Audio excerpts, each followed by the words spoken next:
doing their best, they want to get into the best placement, but somewhere in between, the thought of the cripples in of like EC को placement नहीं मिलेंगे, EC को placement नहीं मिलेंगे.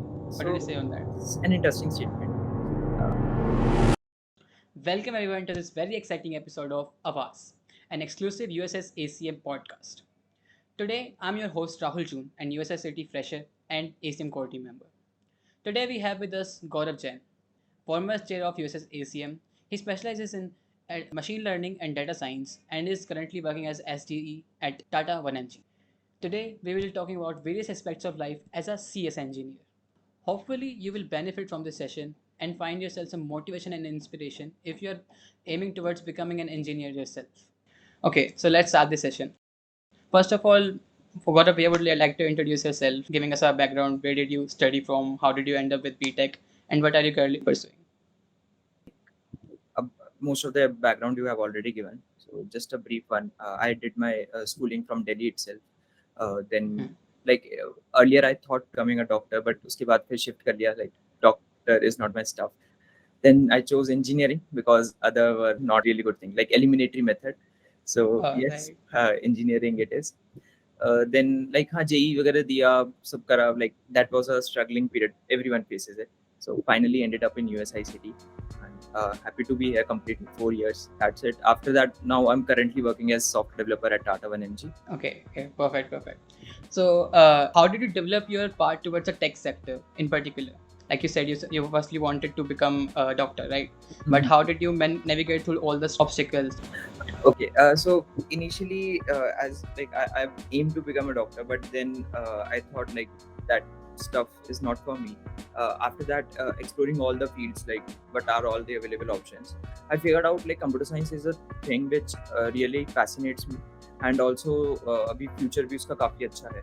So it's a thing. Then I pursued it. थोड़ा सा ये भी था कि हाँ society में everyone is talking about computer science. वो भी I guess one of the factor था.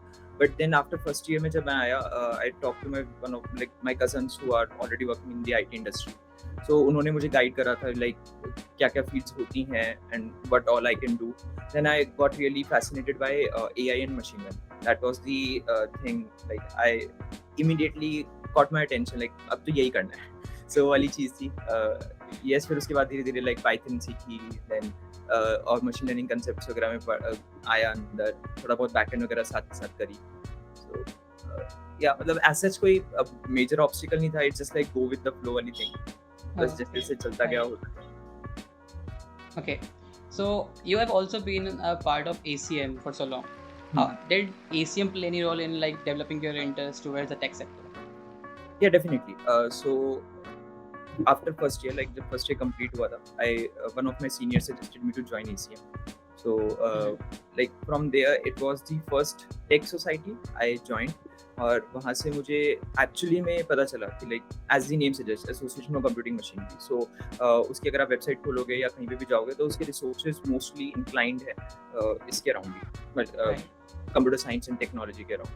So that was one of the gateway to this field. Also, I remember sessions with Raj K. Bhatnagar sir, and then there was a cloud computing full day workshop. So these kind of events really fascinated me, और उन्होंने interest मेरा और develop किया with time.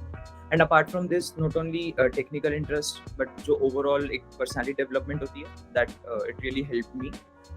So like आगे जैसे अब after completing 4 years, now I was giving interviews and placement drives were going on. And also like now in corporate sector, I need to talk to so many new faces every day. So that helps me there. Like the ACM gave you the exposure that you needed to become like industrialized, right? Right. Okay. Exactly. Cool. You know what we have come to know, like due to this online semester, like many people actually joined ACM. They became a part of ACM like instantly because they saw that opportunity. But majority of people are still unknown to the resources that ACM beholds. Like they do not know how to use them, how to access them. So do you have any strategy like how to use the ACM resources effectively? See, to use ACM resources, and also we are in an online mode, just go to ACM website. Everything is listed down there. Also like our core team members, you can consult any one of them, they will help you. So in terms of resources, you get access to research papers, you get access to conferences, seminars, then various speakers. They're distinguished speakers. You can have one-on-one sessions with them. There are career jobs portal where you can search for opportunities. Like there are ample of resources. It's just on how you aim to utilize them. What's your long-term vision and how they incline towards it. You have to figure it out. So it's more around exploring. Like I don't want to give you like a direct way just to do this, do that, because everyone has their own journey. I'll suggest go to ACM's website and explore every thing, like everything. There are Yeah. podcasts, magazines, papers, and all. Yeah, just like that. People, there is like immense resources available at ACM official site. Even on the like USS ACM student chapter, if you just explore the website, you can find multiple resources. Like just explore and find what you like and pursue your field in that. Right. Okay. So, continuing with the tech sector, what are your thoughts on tech industry in particular? Like what it holds for the future? Any thoughts you have? So tech industry is very dynamic. Mhm. That's the first and last thing I ever think of. It's a dynamic thing.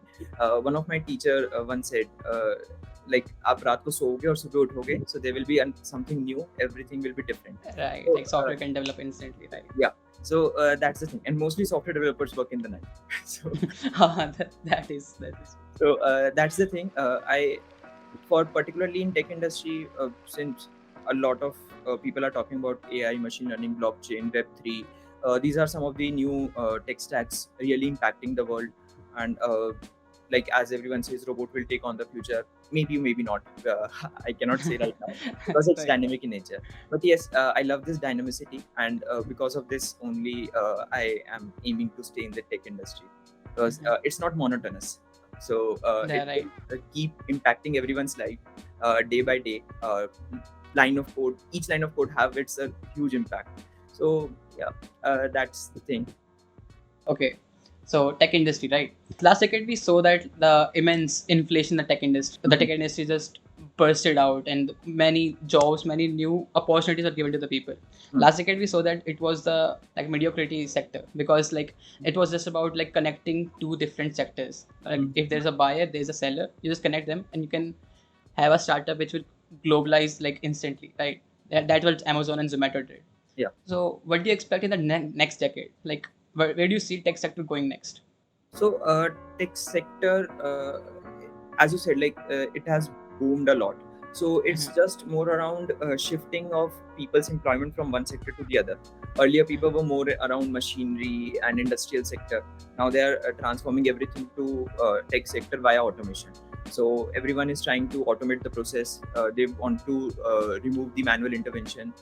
They want to replace, like it's the laziness of human beings that they want to answer. So everyone is trying to just remove every manual work. So I think for the coming decade, the major focus would be more on automation and this artificial intelligence specifically.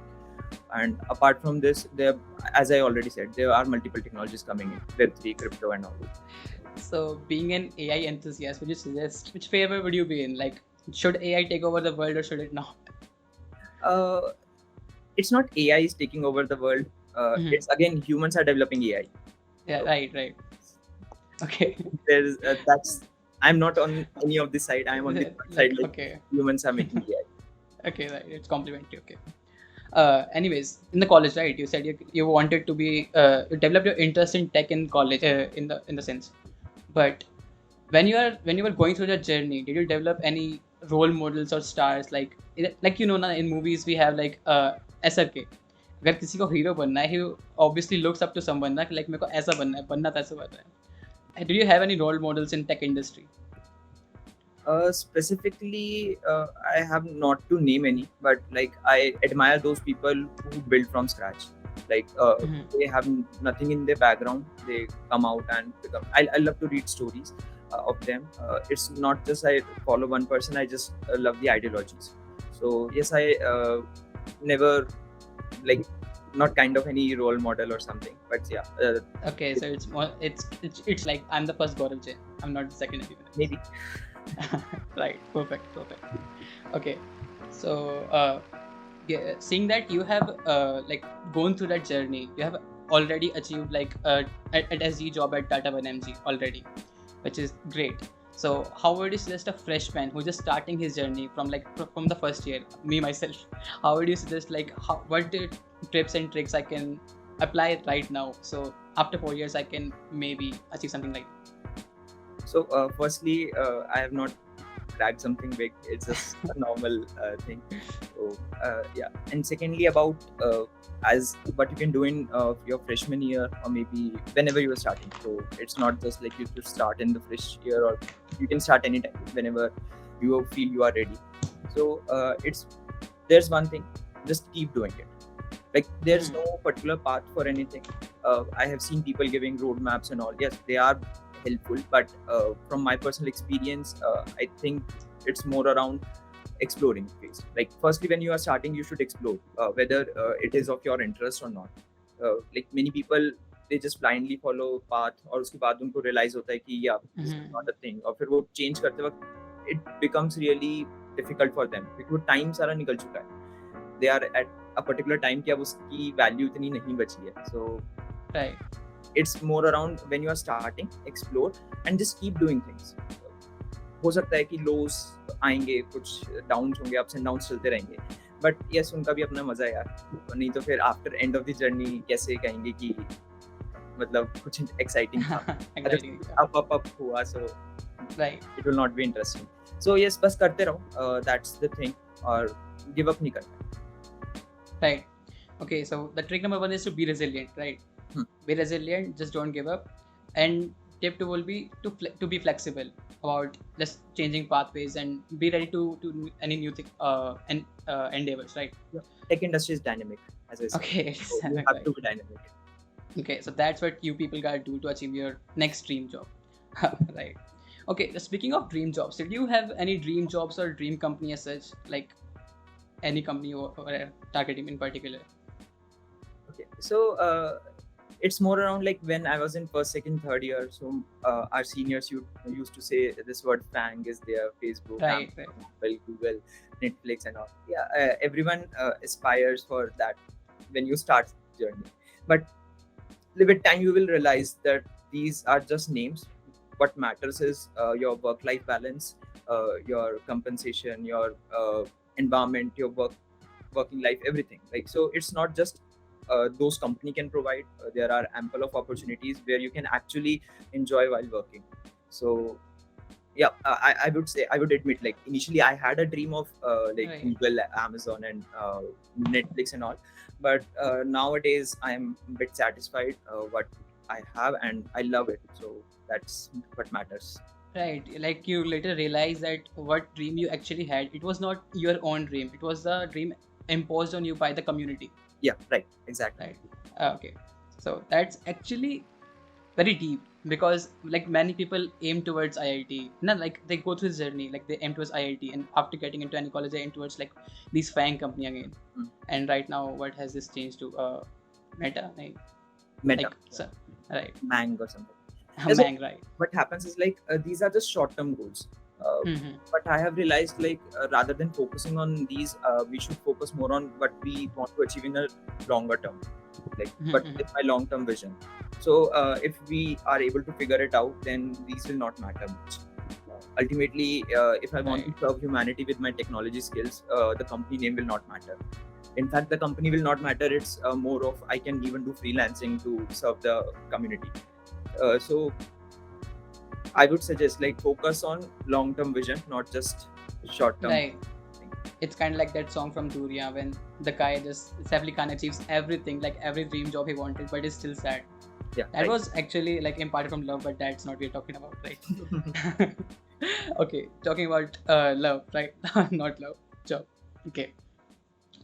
So you have been in this tech world for so long, right? You must have gone through many languages, different languages, program languages. You have done your part. So is there any myth regarding about any programming language that you would like you come to know, like actually this was this, but this turned out to be this? It's actually a myth. So initially, I like it was an peer effect. Everyone said Python was slow. C++ and Java is they are comparatively faster. But when I joined Tata 1MG, I saw their backend is completely in Python, and their API response time is so fast, so fast. I was really fascinated. Like Python can be fast. So this was kind of a myth. I think I have came across. It's really relatable because like I am listening these words right now because I am like based in Python and they are telling me to learn C++ because it's like way slower. But what Python can be faster? That's nice to hear, I guess. So there's one thing. So Python can be faster. It's just how you write your code. And Right. C++ or C, specifically C, it's definitely faster because it's near to the operating system. But again, its use cases can become really limited in terms of its ease of writing. So people generally shift to other languages like Java, Python, JavaScript. Right. So and also in terms of competitive programming or data success algorithm, when you are going on these online sites to test your skills, there also you will see the difference. For C++, let's say they are giving 1 second. For Python, they are giving 5 seconds. So Okay. that will not matter much if you are coding in any language. It's more around your problem solving aptitude, your skills.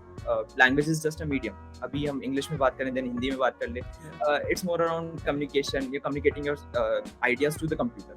Okay, so that's also brings me to the topic, right? Because these different speeds can be differentiated between development and competitive coding, right? Because in development, I guess speed matters, but like it doesn't matter to that instant ki Python and C++ में किसमें करना है. You just have to get the code working in development, right? So this is a long war between people, like whether we should go with development side or competitive side. Again, I said exploring. So it's more around exploring your interest.